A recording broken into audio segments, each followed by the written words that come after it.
Wanta ajaa'ibaa jalqabarraa kaasee isinitti meni dhageessu. Baga nagaan dhufte Faateeku. Baga nagaan na eegda. Viidiyoon Donkii Tuub kan Masuud erga ilaalamee booda mee wanti sin qunname wanta addaa maalidha? Amma atoobisiidhanu deemuu dhiisneerra. Akkam? Amma suutuma jedhee yoo taa'e afaan isaa hin calisu ni dubbata. Waan dubbatuuf oggasuma sana isa waraabu. Sagalee isaallee ni waraabu. Yoosuma miidiyaa irratti gadhiisu. Achi booda egaa baay'ee rakkisaadha. Achi waraabbii asii kana booda Hayilee Gabrasillaasee miliyoona 2 kenneef jedhanii. Kabajamoo obbo Hayilee Gabrasillaasee miliyoona 2 kenneef yoo jedhan. Adaanech Abeebee mana kenniteef. Kabajamoo Adaanech furtuu kenniteef yoo jedhan.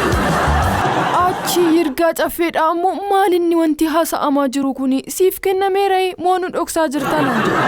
Namoonni naannoo hundumti isaaniiyyuu lakkee wanti kuni sobaa ani kanan jiraadhu eessuma koo bira akkamittan sin dhoksaa. Kunoo akka jirutti biyyi hundumtu waliin ga'amee jira maalinni kan jettu yookiin wanta ta'e godhinaan jedhu.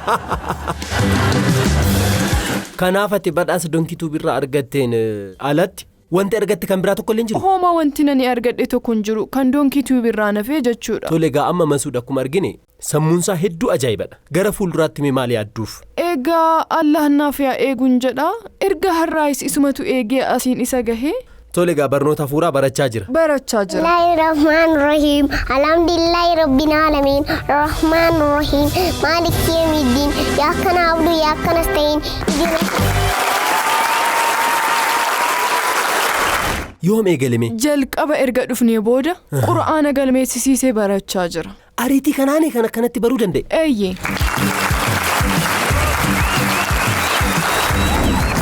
Mee ergaan ani dhuma irratti dabarsuu barbaaddu jiraate?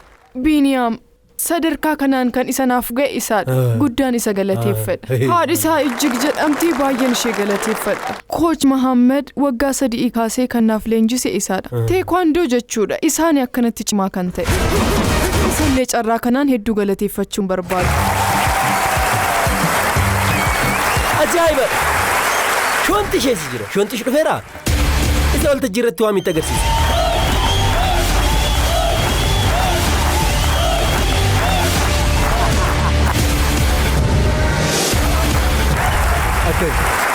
Nagaadha. Urgufamaa jirta isheetu. Shoonti ishee maqaa keessa sirrii obboleessa ko. Miti. Tole maqaan kee inni sirriin eenyudha? Amaanu'eelin jedhama. Masuudiin yoomii kaastee beekta? 2013 booda. Isaan boodan beeka. Akkamitti ol bartan naannootti moo yookaan immoo mana ispoortiiti?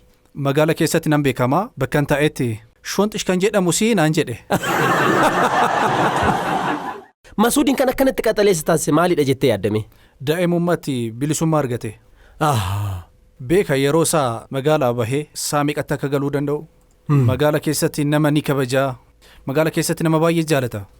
Baay'ee ajajamaadha. Haadha koo heeyyamsiiseen ba'a. Isheetu akkanas jiraadhu maaloo. Yoo hin goone wallol. Maal? Akkanas jiraadhu. Daashin baankitti himiti akkanas jiraachuu barbaadutti. Daashin baankii immoo. Daashin baankii. Maaloo mititti. Finfinnee jiraachuu qabu bichaan kun. Finfinnee jiraachuu qaba miti. Jiraachuu qaba. Warri walii galtan taatee harka reeba.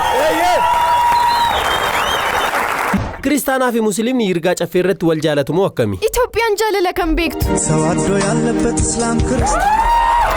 Tazanaggash Itoophiyaa mahoon. Waraanan jaalattu. Nagaya. Musliimni Kiristaanni Pheenxeen akka walii galanii kan barbaaddu malee waan biraan barbaadu. Biiniyaamin kan Masuudiin fidee Donkii Tuub irratti isaa feere. Biiniyaamin al tokko maaloo garanatti. Baga nagaan dhufte. Baga nagaan eegdani. Masuudiin mucaa qaxaleedha jettee kan yaaduu eegalte yoomii kaastee? Waggaa 3 irraa eegaleeti. Yaadni isaa baay'ee na ajaa'ibsiisa. Keessa isaa keessa namni guddaan jireedhee amma yaadutti ijoollee qaxalee nan daawwadha ture. Ijoollee achirra dhiyaatan yommuu laalu kan keessa koo dhufu mucaa kana ture. Achiin booda boqonnaadhaaf yommuu dhufu mucaa kana nan argadhe jechuudha. Manatti yaameetan akka tasaa immoo agaree TV irratti ijoollee qaxalee ilaalan ture. Ati immoo ijoolleen asitti dhiyaachuu danda'an. Ijoolleen keessan akka gara keenya dhufanii bilbila kanaa gaditti argamu irratti nu bilbila. Achiin booda telegiraama nan erge hin turre guyyaa lammataatiin naa bilbilame. Achiin booda ijoollee qaxalee irraa si bilbila naan jedhani. Ilaallee turre yoo si cinaa jiraate naan jette. Rakkoon qabu bakka jiru fida hidhetanan qeedeemee akka tasaa argee achiin asoofne laali Masud amma ijoollee qaxalee yommuu dhufan ijoolleen ni sodaatu ati ni sodaattaa jennaan kaameraan boombiidhaa kana isin carraa qofa naa kennaa achiin dhufee simbo arsanaan jedhe ati yaadda irra rakkoon qabu jedheen suuta karaa kanaan itti fufee jechuudha. Carqos irraa hin dhufee yommuu guddattu maal ta'uu barbaadda? Commander Kinoo nageenya isaan siif kenna. Anis loltuu waanan tureef baay'ee si jaaladha.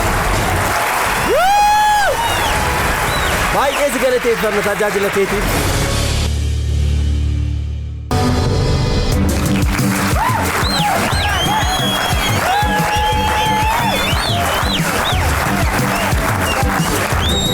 Sa'aatii 42 keessatti. Sa'aatii 42 keessatti. Sa'aatii 42 keessatti yeroo miiliyoona tokko kan laalame daa'ima Masud Nasro Riikardii Doonkii Tiyuubii fooyyesseera.